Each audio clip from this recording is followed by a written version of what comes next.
Hello guys, നമ്മളിന്ന് ഉണ്ടാക്കാൻ പോകുന്നത് റാഗി ദോശയാണ്.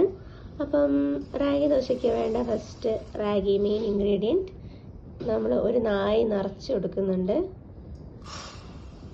അടുത്തതായിട്ട് നമുക്ക് വേണ്ടത് ഉഴുന്നാണ്. ഉഴുന്ന് ഞാനൊരു അര നായാണ് എടുക്കുന്നത്. നമുക്കതിലേക്ക് കുറച്ച് ഉലുവ ഇട്ട് കൊടുക്കാം. അപ്പം ഇത്രയാണ് ഇൻഗ്രീഡിയൻസ്.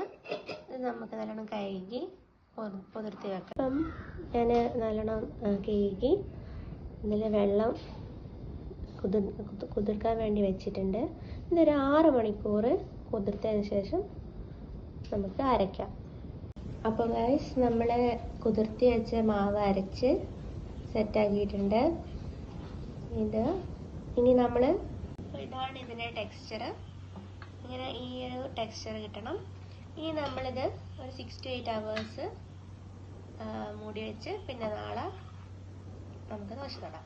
അപ്പം ഗൈസ്, നമ്മൾ ദോശേൻ്റെ മാവ്, മുത്താറി ദോശേൻ്റെ മാവ്, അത് നമ്മളൊരു 10 to 12 hours മൂടി വെച്ചതിന് ശേഷം ഇപ്പം അതിലേക്ക് നമ്മൾ ഉപ്പിടുകയാണ്. ഇത് നമ്മൾ നല്ലോണം മിക്സ് ചെയ്യണം.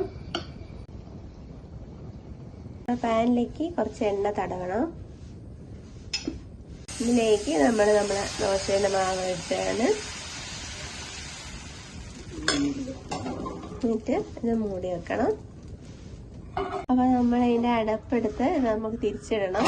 നമുക്ക് നമ്മളെ ദോശ തിരിച്ചിടാം.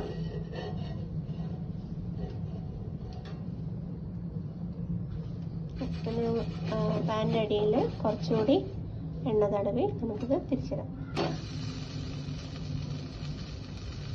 ഇതാണ് നമ്മളുടെ റാഗി ദോശ. എല്ലാവരും ഇത് വീട്ടിൽ ട്രൈ ചെയ്യുക. വളരെ ഹെൽത്തി ആയിട്ടുള്ള ഒരു ഐറ്റമാണ്.